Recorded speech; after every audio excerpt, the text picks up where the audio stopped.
Thanks for being here. Welcome to this session. This session is about new powerful tools we built into Windows 10 to help you streamline and simplify deployment of Windows 10 devices. And you may ask yourself, why exactly Microsoft did that? The answer is simple. I think we know how many of you feel about deploying large number of Windows-based devices. And this is what we know how you feel. Right? Why? Because it's going to be complicated and require more images and take a lot of time and expensive, and you're probably going to hit compatibility issues. We heard all that. Now, please raise your hand if any of these concerns resonate with you. Yeah. This is why we have this session. And then you probably think, is there easier way? Is it possible to do it in a less painful way? And the good news is that with Windows 10, the answer is yes. So hi, my name is Vladimir Holostov, and today we're going to talk about new features we built into Windows 10 to make your life easier and help you with deploying any number of new Windows-based devices. This feature is called runtime provisioning, meaning that devices get provisioned in runtime versus imaging time. You don't have to create images, and it has 5 major advantages. It has much more, but 5 major. You can configure new devices without re-imaging. That's right. You can grab a device off the shelf, apply what we call provisioning package, I'll explain that later, and have the device configured without re-imaging. Yes, it will do edition upgrade as well. The mechanism is consistent across platforms. It will work between mobile and desktop. You can actually reuse the same configuration that you build. It doesn't require network connectivity. And it's simple enough to be used by the employees. Another piece of good news is that it's fully compatible with all the solutions that we currently have in place. If you use a CCM, you can continue using that. If you use MDT, we're not taking away any of the goodies you currently use. We're just giving you a new tool that will help you in many of these scenarios. Now, if that all sounds too good to be true, let's take a closer look and find out how really that works. So,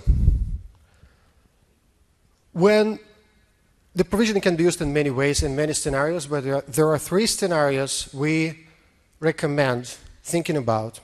First scenario is configure a device in deployment where you don't have centralized management at all, meaning that you don't have MDM, you don't have a CCM, any of these, and you still want to have your device configured.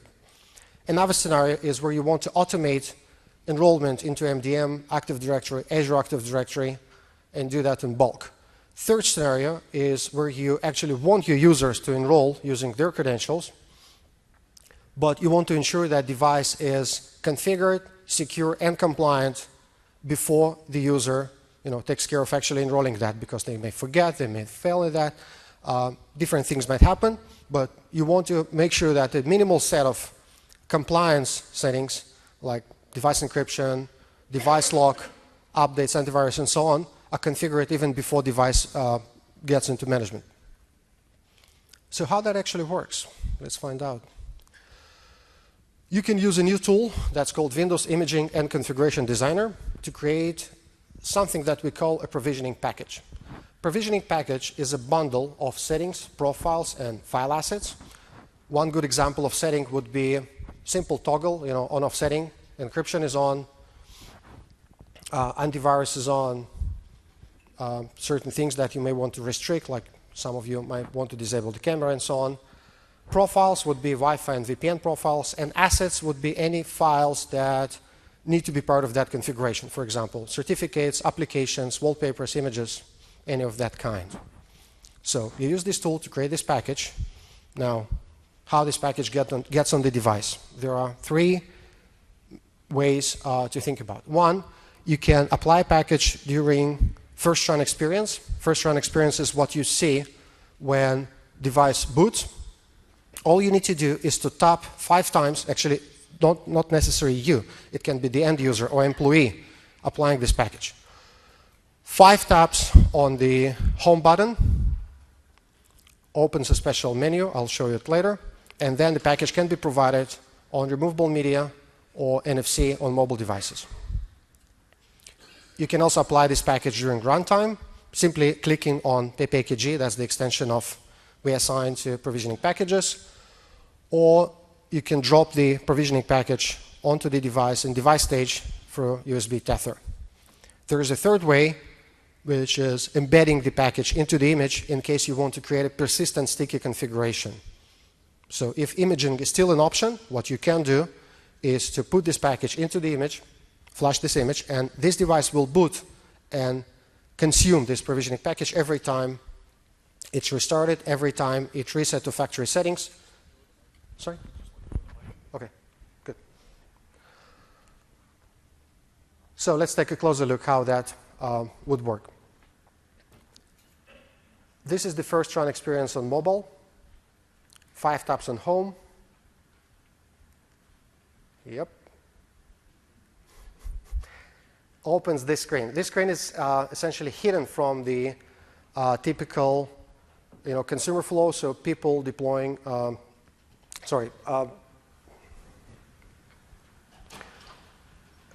this screen is not visible unless you hit home 5 times. That's what I want to say.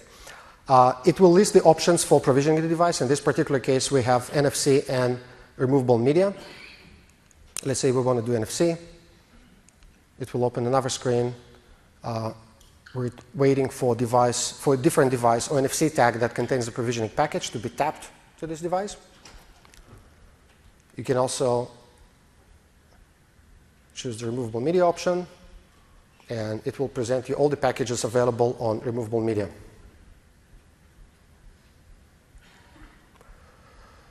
During runtime, you can simply click on PPKG or go to Settings, Accounts, Provisioning, under Settings. Do exactly the same thing as in first run experience. Third way, the mobile device tethered to PC. Just drag and drop the package on device icon, and it will trigger the prompt on the device side to accept this package and have the device provisioned.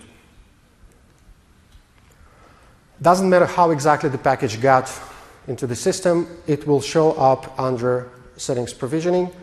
Now you can see 2 packages installed on this device. One is configures, I believe it configures the pin length, and another configures bulk enrollment. Users can view details of these packages. They can also delete this package. If deletion of provisioning package is allowed by the policy, you can disable that.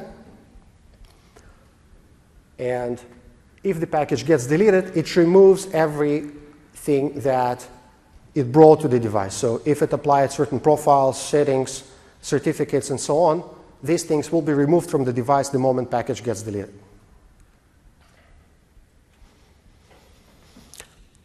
Now, I was showing mostly mobile screenshots. The only reason for that is that it's small and fits nicely into presentation.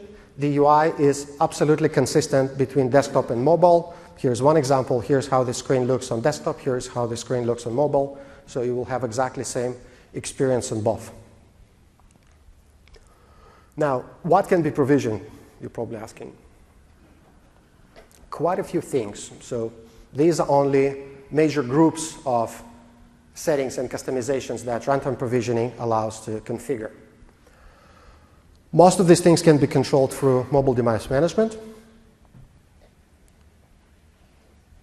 And I want to especially highlight several things that are very important to streamlining mass deployment. First thing, edition upgrade. No more need for imaging. You can perform upgrade to Enterprise Edition during runtime by applying a provisioning package that contains the key. This is how you get out of imaging business if you want to. Another thing is initial setup. You can configure computer name. You can configure an application that will be launched immediately after first run experience. You can suppress first run experience if there are certain things that you don't want the user to see, or certain choices that you don't want the user to make. If you noticed, Windows 10 first run experience asks the user who actually owns this device, and then takes him down to MSA, Microsoft Account Flow, or Azure Active Directory Flow. You can suppress this question so the device is will be enrolled into Azure Active Directory. This feature also allows you to configure local accounts with specific usernames if local accounts is what you want to have configured. Now, previously it was possible to set these things through unattend XML, as you know. This mechanism allows you to do that without unattend during runtime, without imaging, and it also allows to accomplish that on both mobile and desktop devices. Obviously, there is no concept of user accounts on mobile, but things like device name and control over first-run experience are important for both platforms. Management enrollment can be automated.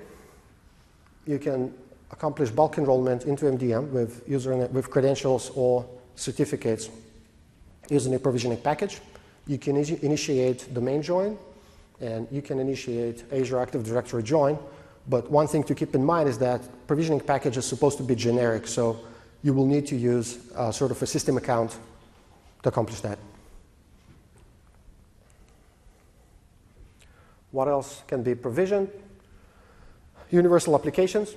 You can include line of business applications signed with a company certificate, store apps with volume purchase licenses, so-called business licenses. And it's also going to be possible to remove undesired applications from the device using a provisioning package. So you will need to specify that such and such apps pre-installed by OEM you want to have removed. When the package is applied, this application will go away. Win32, obviously desktop only. It will support deployment of MSI packages. You can also craft a script manually that executes sort of a headless setup if the application supports headless setup that does not interact with users. And you can execute PowerShell scripts. Do you like this?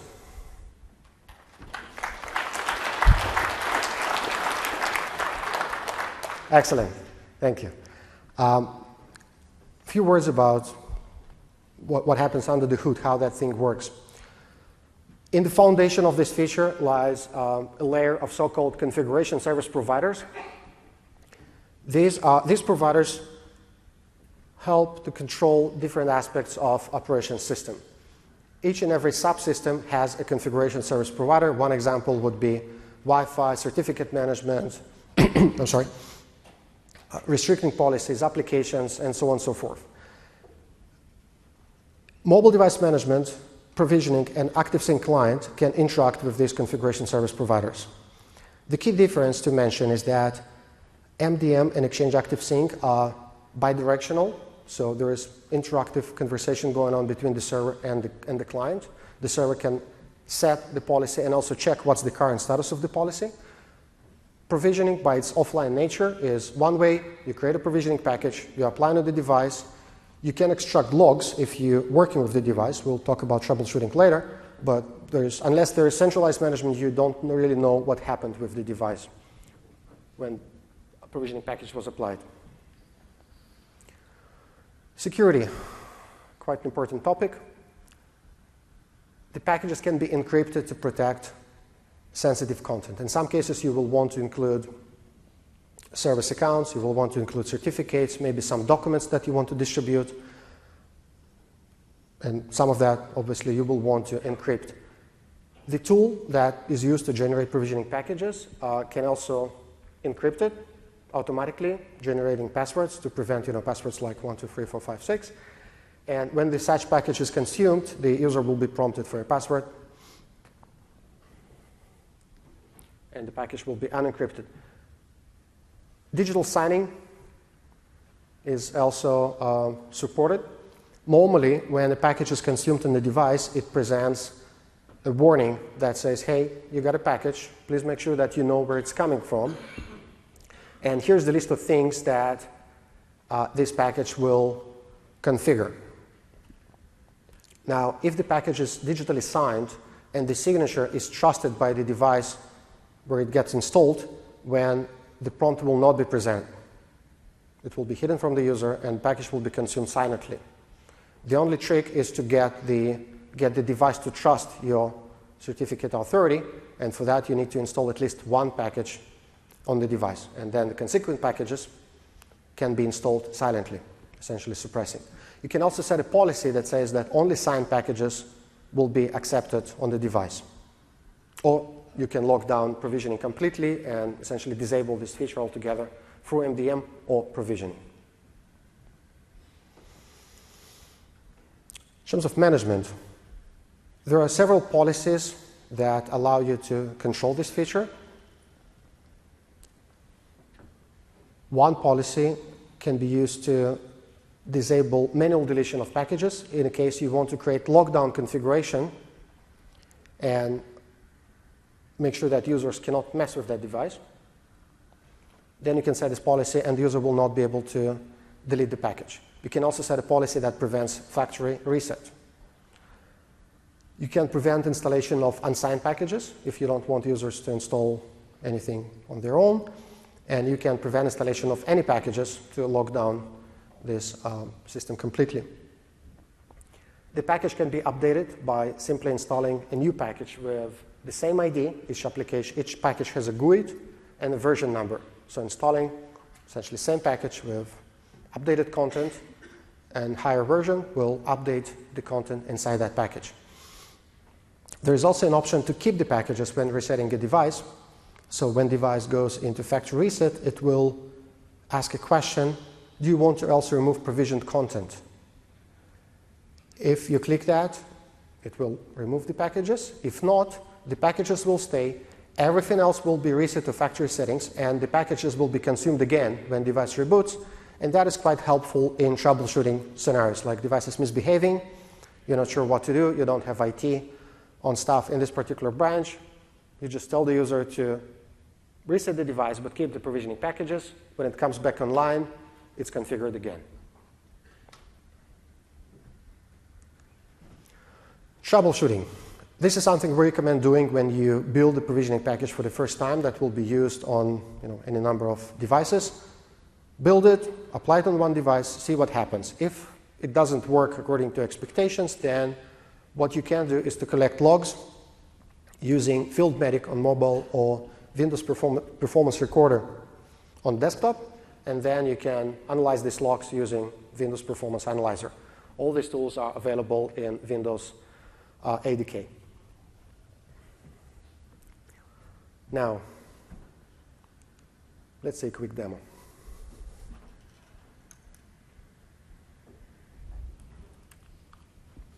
Oh, I'm sorry, this computer fell asleep.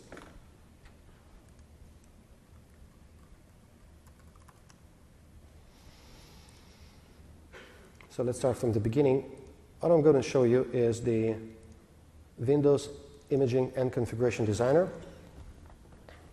And we're going to pick a package that is already built. Now, in case you're not familiar with this tool, it's quite simple. On the left side, it has all customizations available for the edition or SKU that you're planning to manage. For example, connectivity profile, certificates, and clicking on a certain node allows you to configure this setting in the middle, and then it goes to the right where you see everything that is part of this package. So in this particular package, what we have is an instruction to set up a computer name. The computer name will be initiated to Fabricam PC and then followed by random 5 digits. User accounts, certificates, there is a root certificate, well, actually it's a Microsoft corporate root certificate. Wi-Fi settings, Wi-Fi count, edition upgrade with super secret volume license key, some document that we want to deploy, that's a new employee tutorial, and some policies we want to set concerning update settings. Now, we can add more stuff from the left side if we choose to. For example, we can decide to disable telemetry if this is what we want to do. Now, we're building this provisioning package.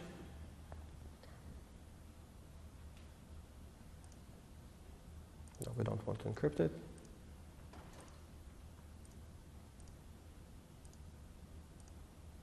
Package is ready. It's available here. And now let's see how this package is getting consumed on a new device. So Device boots. Let's assume that this is actually a device that was taken out of the box. It goes into first run experience. It's a desktop, as you can see. Now we got the first screen of first run experience. What we're doing here is tapping home button 5 times. That presents the prompt. Do we want to set up this device? So if somebody got there by mistake, they can easily exit and continue the so-called consumer flow of the first run experience. But let's say we want to continue.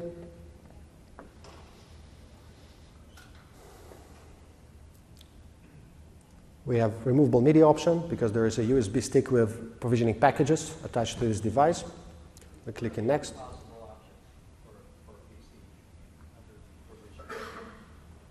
The question was what are available options for provisioning a PC device. Currently, it is removable media only. We're looking to add additional mechanisms shortly. And I'll be happy to take all of the questions once we're done with this demo. So here are the provisioning packages we have on the stick. Let's pick one that's called New Machine Deployment, PPKG.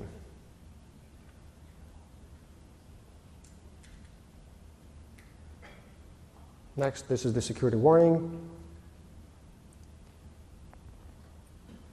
Yes, accept.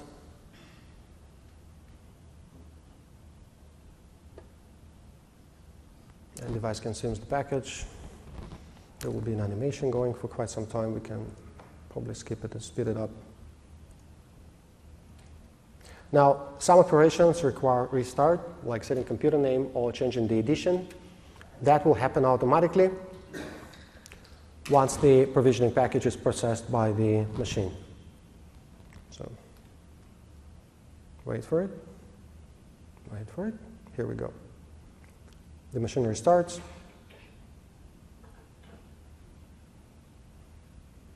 And when it boots up again, it is fully provisioned with everything that we included in this provisioning package. Let's take a closer look.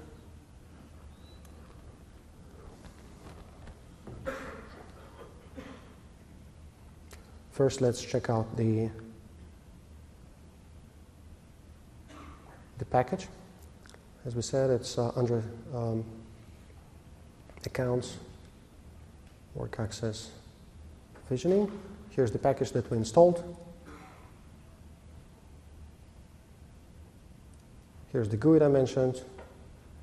And here are the list of things that this package brought to the device.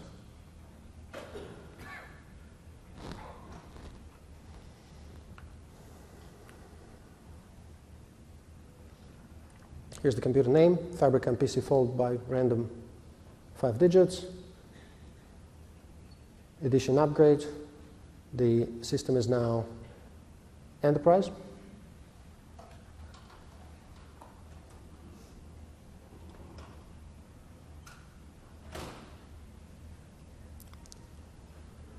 It installed 2 applications, Fabricam Finance, Fabricam Manufacturing.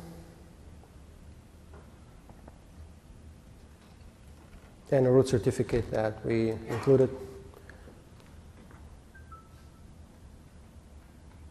Yep, here it is.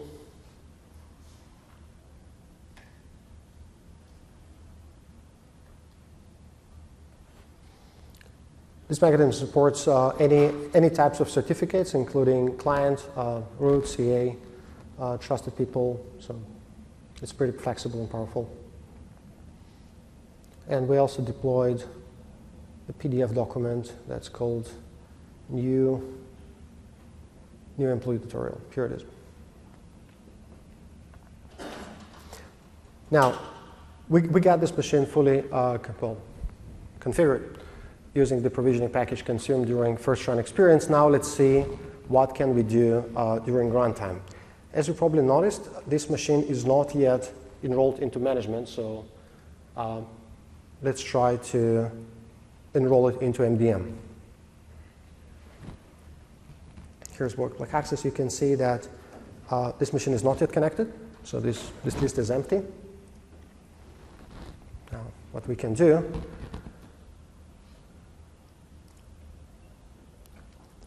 is to add a new package.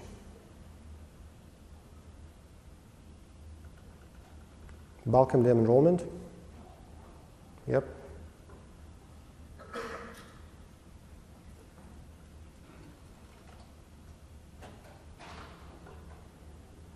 Go ahead, now we're going back to workplace enrollment to see what happened.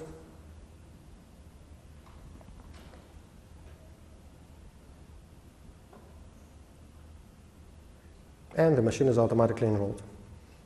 Now, it was possible to make this instruction to automate enrollment part of the initial package. It's totally up to you how you want to use it. You can create one mega package that has it all. You can create multiple packages that people will use according to circumstances. It's perfectly flexible. But now what happened here is we have two packages.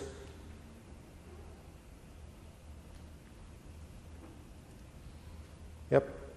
And you can see details. And it's also possible to remove any of these packages because we did not set a policy that disables removal. What happens if there are settings in both packages that are for the same item? The question is, what happens if there are conflicting settings? You probably mean in both packages. The conflicts are resolved according to a parameter that we call altitude.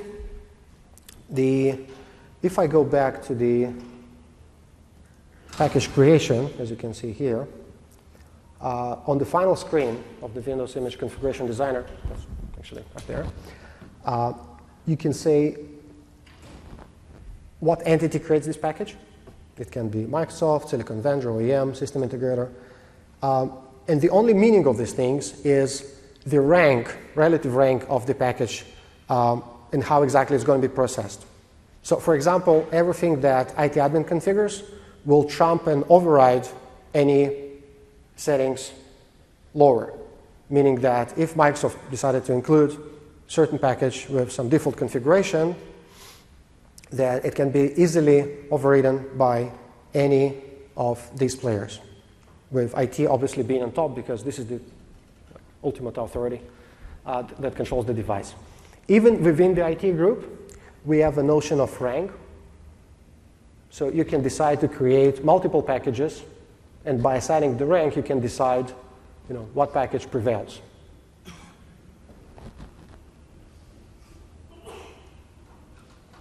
All right.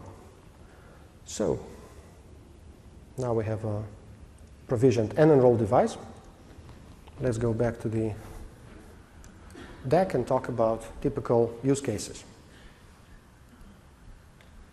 So typical use cases. There are hundreds of scenarios and use cases that we can talk about, but here are just some examples how you can use provisioning. One case is setting up a device for a new employee. This is pretty much what we saw in the demo.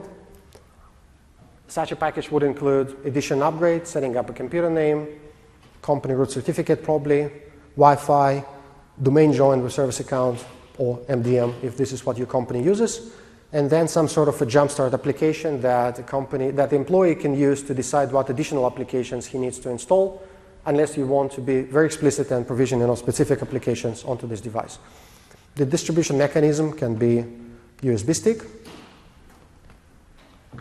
And another scenario we can think about is configuring a mobile device to be used as a point of sale or inventory terminal. Pretty much same set of customizations, device name, edition update, Wi-Fi, probably more security policies, quite likely complete UI lockdown that will allow to use only one specific application on that device, and obviously the line of business application that actually implement this point of sale or inventory experience. And this package can be applied through USB tether. As we saw, you just plug this device to a PC, create a package, drop it on the device icon in the device stage, the package gets applied. You can also put it on NFC. With NFC, we have two options, actually. One option, if the package is small enough, it can fit into actual NFC tag. By the way, you don't have to include all the assets, as we said, remember, the application, certificates.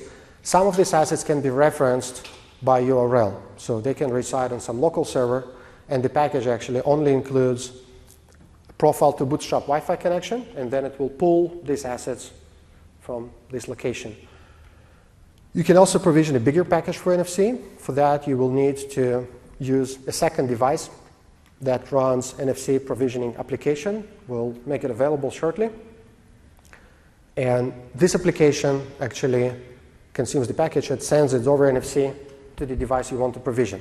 That is very helpful in so-called IT-less branches, in locations where you don't have IT on staff.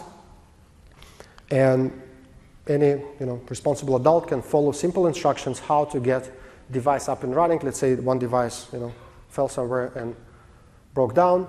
They can just cross the street, grab any generic device from the store, I'll get to you shortly, and have it provisioned using these instructions.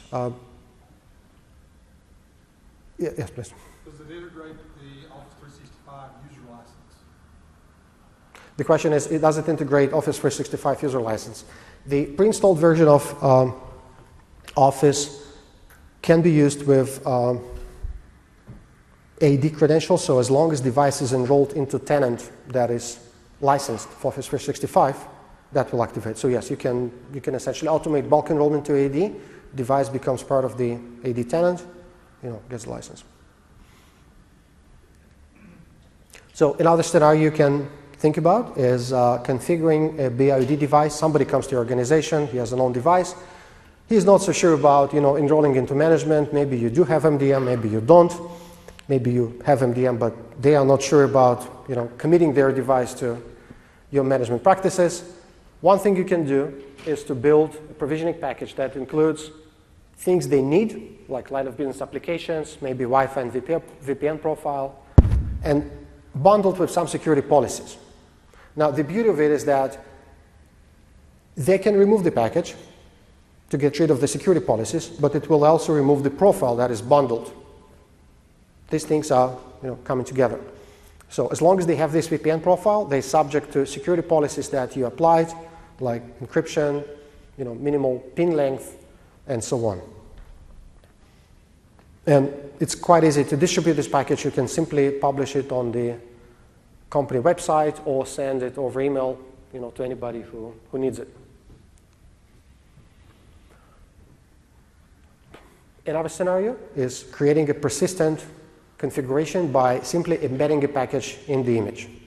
So let's say that you have a tablet that is used on the manufacturing floor, and in that case, you can simply create a package that provisions all these things, and it's a part of the image. So every time this image is reset to factory settings, the package is consumed again, device is up and running. So, to conclude, it's a new powerful tool that we built in Windows 10, and we realized that this is the first release, and we are committed to evolving that tool going forward. Now, to continue evolving that, we need your feedback. So please download the imaging configuration tool. Work with that. Not every single feature that I demonstrated here is available right now. It will become gradually available as we get closer to RTM. And please share your feedback. Now, questions, and I expect many questions. Yes, please.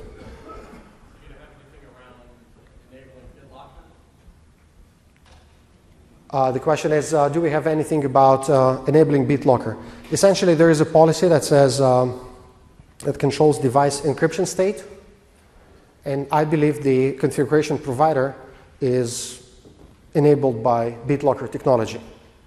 The only question in that particular scenario is how exactly the keys will be escrowed, and the answer will depend upon the state of this device. Is it domain joined? Is it enrolled into management? So I believe it will be possible to just enable encryption or force encryption on the device for that matter.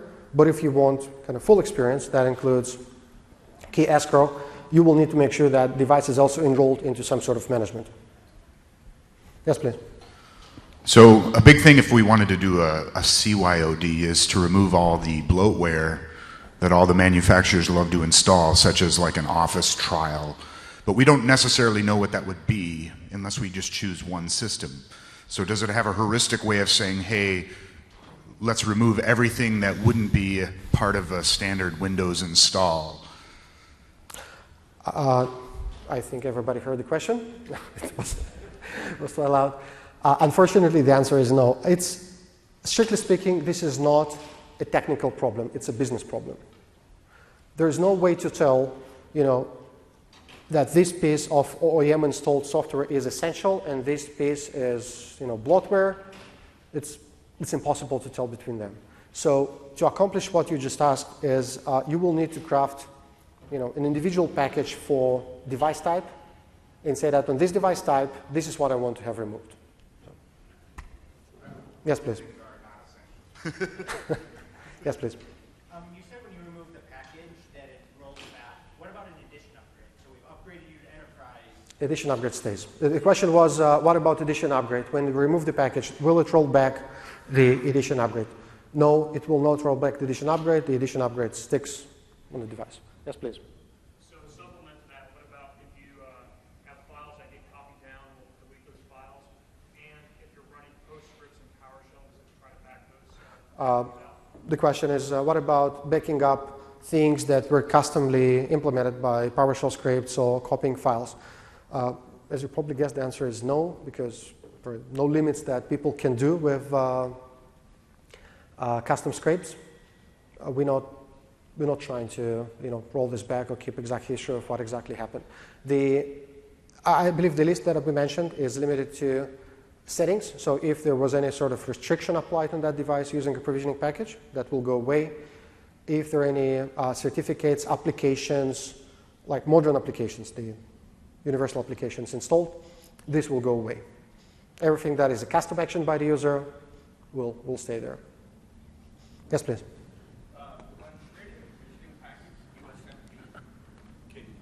Yes, sir. With that, I know you didn't cover it, but I just want to know if we should restrict what drivers are added into the package or what applications. Can you please repeat the question? I'm not sure I got it. USMT has a command line switch to create a provisioning package. And one of the switches is drivers. Can we specify which drivers are pull, like video or hard drives or so all? Yeah, the question is, what about drivers, and can we specify what drivers go into the package? The thing is that this tool that I demonstrated, the Windows Imaging Configuration Tool, can be used to create images and provisioning packages. This session is focused on runtime consumption of provisioning packages. What can you do without imaging? It still does not allow to install drivers. So drivers is a different flow that's imaging. Yes, please. So questions, you said it's not capable of doing everything today, and as it gets closer to GA, more features will be added. Can the existing product manage mobile devices right now, or is that with the version of Windows 10 for mobile that's out there or not? Yeah, the question, what can be done today? Yes, it can manage certain aspects of mobile devices. I believe it can manage all of the policies, certificate management. I don't have the exact list, and I'm not keeping. But it'll run on the latest build of Windows 10 for mobile, you're saying? Yes. Okay. Yes. And second question, it seems like the best experience would be just to enroll it in, use this to enroll it in MDM and then use MDM for anything else. Is that a bad workflow? No, the question is it acceptable to build a package that just enrolls the device into MDM and MDM takes over? I think it's a perfect workflow. I think if you have MDM, this is what you're supposed to do. And then you're building a package. That's actually I believe the first scenario, second scenario that we mentioned in the showcase. You build a package that bootstraps bulk enrollment, you enroll the device, and then you manage it going forward. Yes, it's perfect. I've got two questions. One of them will be a follow-up. If the first one is not, do you have an enterprise track of managing these packages? And if not, will you have one in the future? Can you please clarify what do you mean by enterprise track? An enterprise path of managing these packages. If I put a software on a machine in my enterprise, I want to be able to manage it. So if I put it out on my production floor, right now I use SCCM. Oh, I get it. Yes, we do have plans to expose so-called provisioning CSP. So remember, I was talking about configuration service providers. One of these configuration service providers eventually will be provisioning. and that will allow MDM or any sort of centralized management to query and potentially delete provisioning packages installed on the device if it wishes to. So you're talking about MDM. What about SCCM? Will that be something that's thought about being added to SCCM? We're looking into that. Thank you. Yes, please. Will it be possible to roll out packages through policies? The question is it possible to roll packages for policies?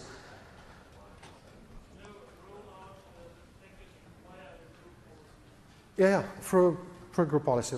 But for that, you will need to have the device domain joined in the first place. And if your device have domain joined, then probably there are many other things that you can do. The short answer.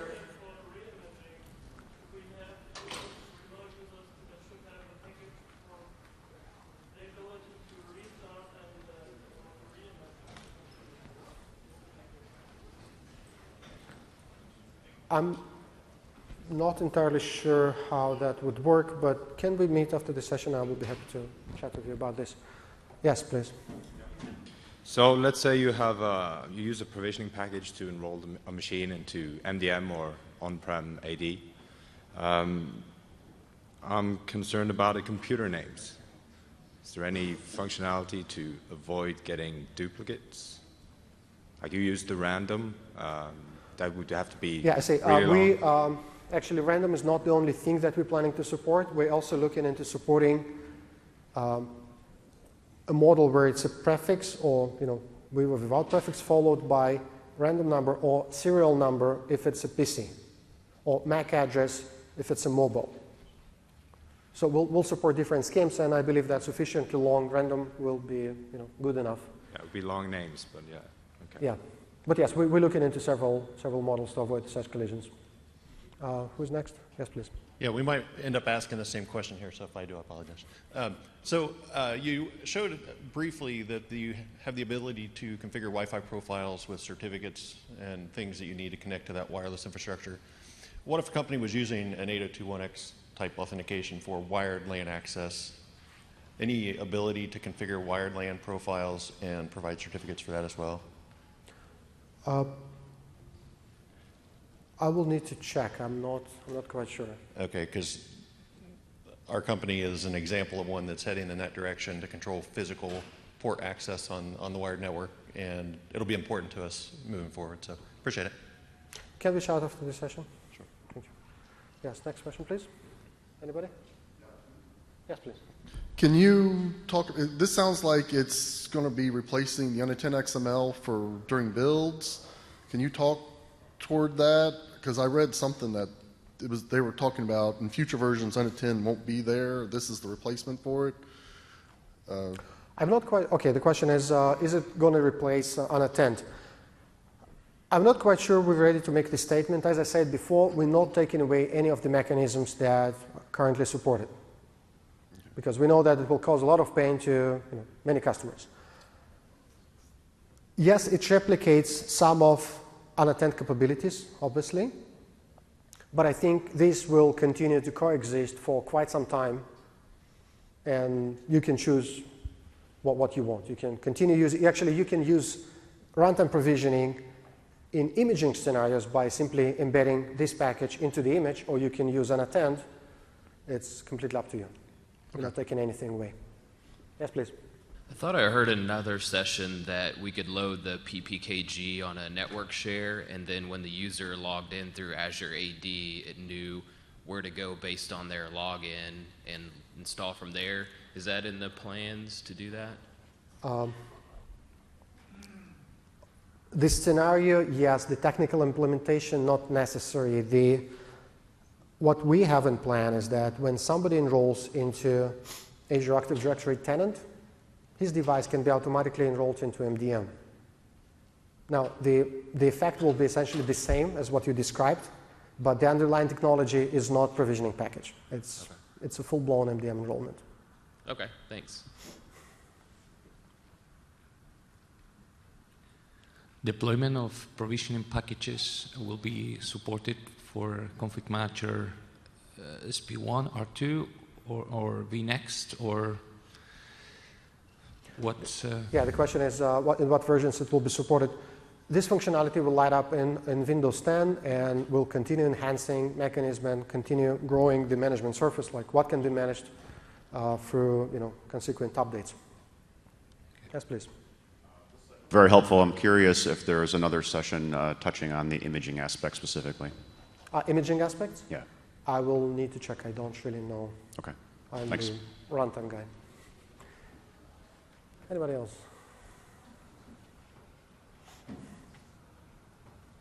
If the MDM enrollment, will that work with just with Intune, or will that work with other? The question is, will MDM enrollment work with Intune or anything else? Everything else, like any MDM of your choice, any MDM supported by the platform, and we hope to support them both.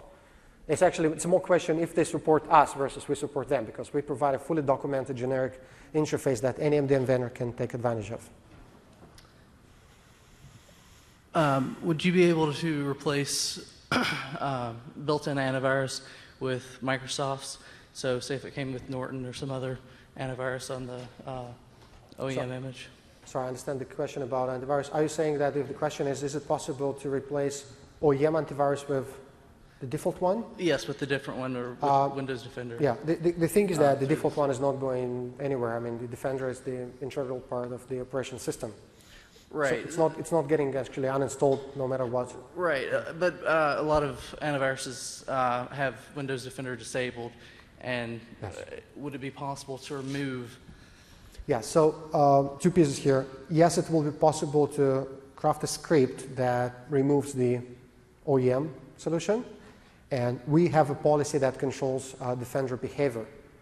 So I believe it will be possible to re-enable Defender, assuming that the OEM is playing nice, and that they didn't do anything crazy to disable it.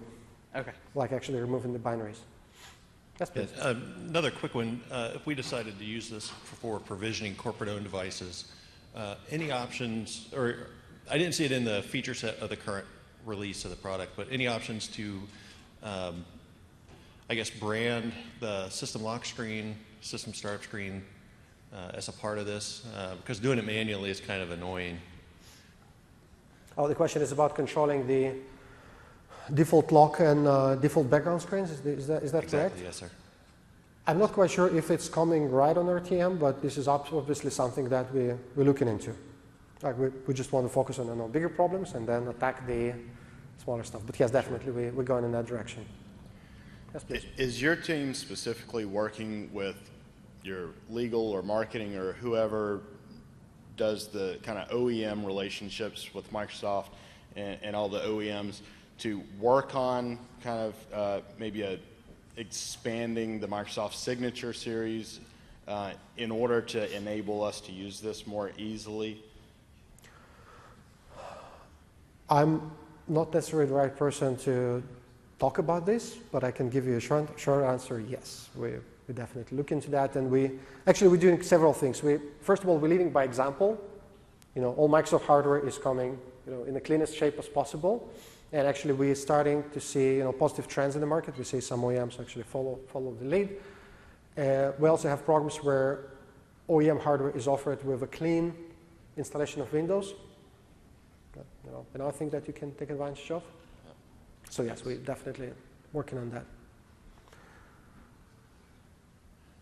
Anything else? Yes, please. Just want to make sure that first-time provisioning, tap 5 times, is only available when it's an OOP experience. So if it's already gone through it, I'm assuming somebody can't physically reboot the device and hit Windows 5 times and bring up any provisioning. The question is the 5 taps in first-run experience restricted to first-run experience? Absolutely, yes. You need to be on the very first screen of first-run experience to unlock that option. Once device went for first-run experience, there is no way to get back there. And besides, we have policies to control what and when and how can be provisioned. So if you just want to reduce the attack surface, you can disable this feature altogether, and nobody will be able to ever install any provisioning packages.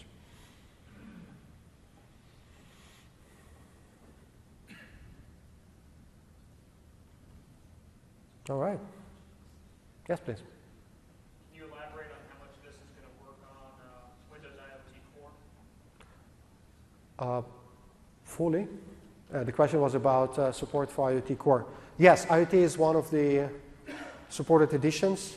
The management surface obviously is going to be slightly different, but whatever they decided to expose to be controlled for runtime provisioning will be, and we're working very closely with that team on lighting up their specific scenarios.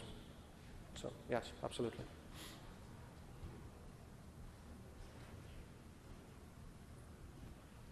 Anybody else? Yes, please.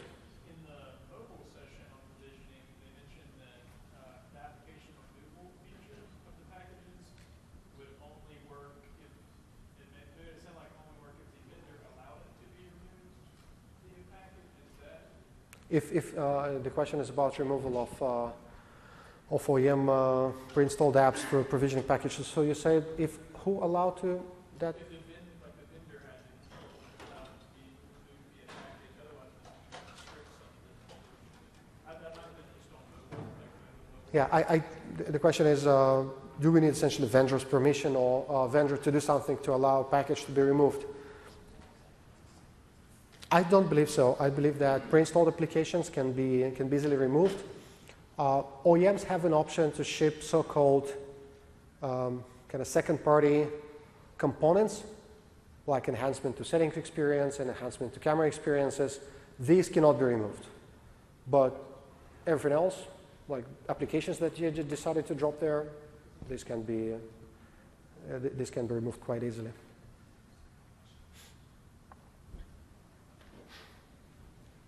The version switching, is that just Pro to Enterprise, or could you go to like an embedded SKU or something lower? I don't believe we're ready to disclose the full metrics of all transitions possible. Enterprise upgrade is absolutely there. Everything else, I think, we just need a few more days to finalize and make it publicly available. Yes, please. Yeah, go ahead. So in the Wicked screen, you showed a group like IT admin, owner, so forth. What controls, or does anything control what options somebody can go off and select there? Like, what would prevent me to always choose IT admin because I want to make sure that my package is always ran and not ran? Absolutely nothing. I mean, whoever builds the package and whoever controls the device can, fully. Essentially, the question was what prevents somebody from presenting itself, essentially building packages on IT admin's behalf. The answer is nothing. Whoever builds the device can configure it any way he wants. Is there a specific scenario, specific concern, a specific player you're concerned about? Or it's a generic question? Well, like, for example, if I was trying to be malicious, right, and I wanted to go off and create packages that tweak configurations, IT admin can set the associated policy with 1-3 provisioning path, and then I can come in using the same IT admin option and basically overwrite that setting. Yeah, the scenario is that somebody malicious creates a provisioning package that overrides the setting that admin has created. Provisioning by itself is a very powerful mechanism. Essentially, it's similar to having admin access on the machine. And by the way, to consume packages during runtime, you need admin permissions. So you won't be able to install the package unless you own the admin on this machine. And if you own the admin on that machine, essentially all bets are off. You can configure anything on that device.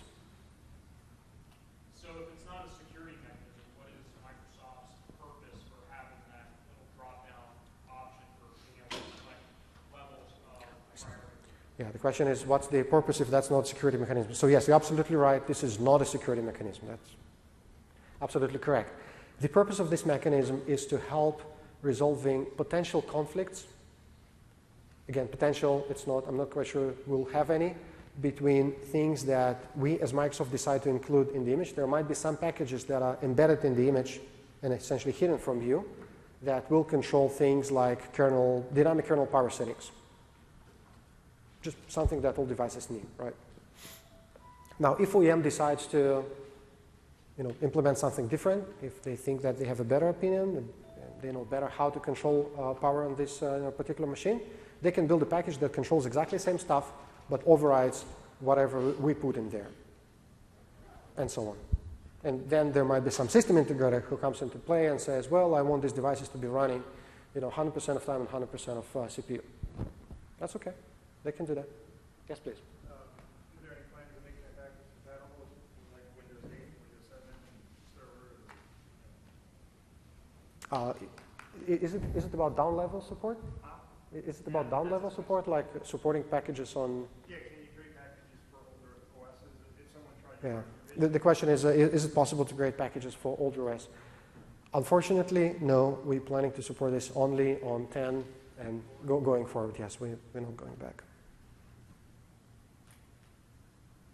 Yes, please. Do you provide admin credentials when you just need to set the Wi-Fi using one spec?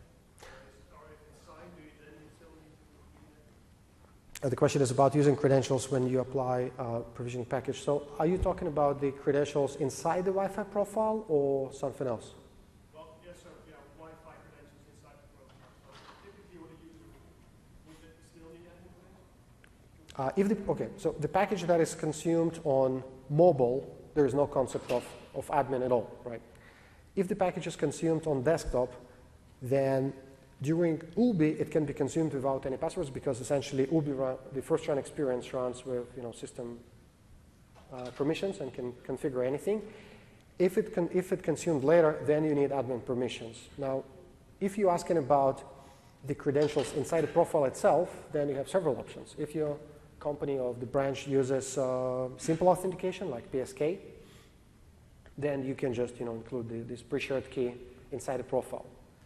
If it uses personal credentials, then what you can do, you can just leave these fields blank and just create the profile, and when somebody tries to connect, he will be prompted for his personal credentials. It's quite flexible. Yes, please.